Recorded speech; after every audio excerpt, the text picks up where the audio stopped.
Big announcement coming today. Very big one. Thanks to you. It wouldn't have been possible without you, nudging us to get started. So how did it happen? Well, it all started with a conversation that I had with our lead customer, and that just led us to starting the company. And I came talk to you first. You were the first one actually I came in. No, thank you. Talked to, right? And that just got us going, and that's where we are now, right? It's been a great journey. It's been a pleasure working with you over the past 3 companies. So tell us more about Lumilens. What are you doing? We are basically building the connectivity solutions for AI clusters, right? I think 2 years back, I've been thinking about as more and more AI gets adopted, just like back in the internet days, right? A lot of fiber was laid in the ground. We'll have to now lay a whole bunch of fiber within the racks and across the racks, right? In the data center. That was kind of the premise. And we just got started with where do we start first?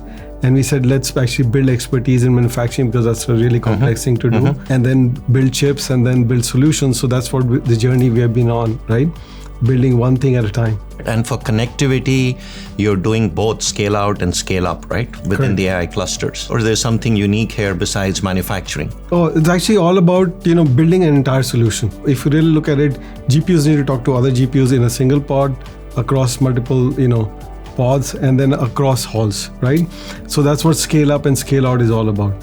So what we do is we basically build the silicon photonics, the integrated photonics around it to basically enable that connectivity. Now that could be done in scale out across racks, across halls, or within a single pod, which could be multiple racks. And that's the scale up. So we do our own silicon design, we do our own systems design, we do our own robotics and manufacturing of all of that. And where is the connectivity today? What speeds are we at? Because the demand just keeps growing and network is the bottleneck. We are now at 200 gigs per lane. That's kind of where the industry is.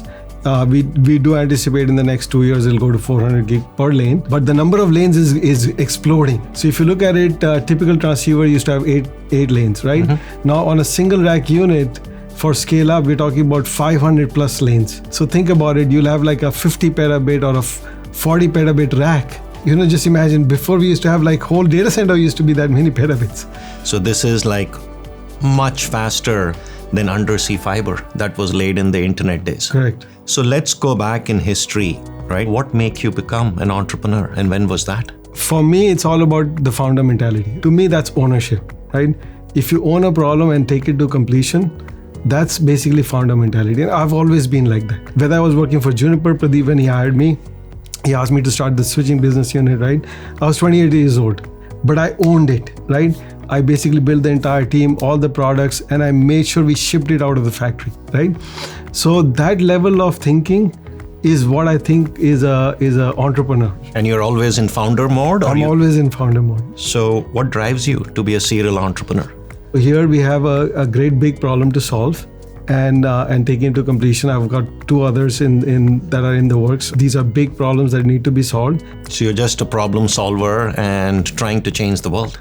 Not change the world, make it better. So what have you learned that's different in the 4th company versus the first one? Because that was a quick exit, I remember. The biggest learning for me actually was triggered by you. Because the first company, when I came to you, you didn't fund it. Yeah, and the reason was very simple. And I completely get it, right? To me, it was always about product and never about the business.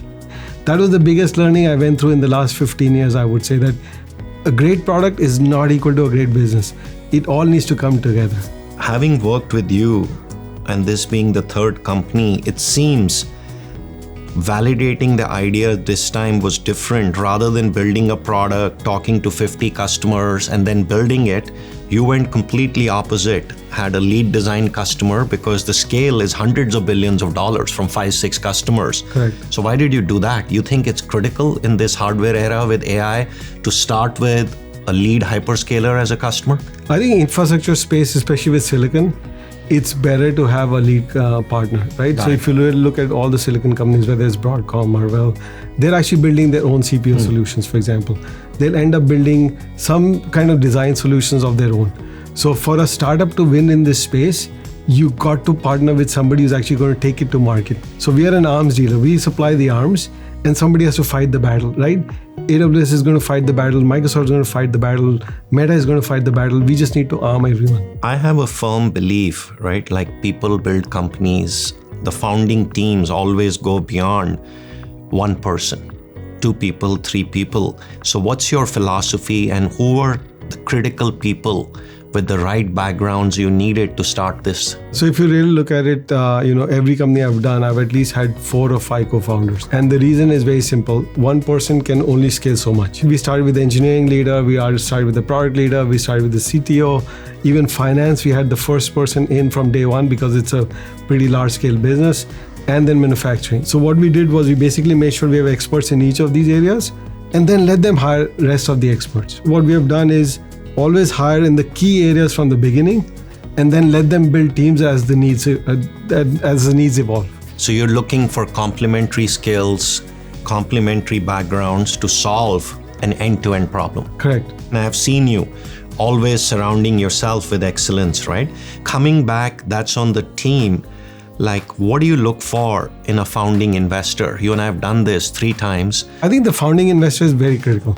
As I've said many times, the founding investor really needs to think about the business, needs to think about the talent, and needs to think about strategy.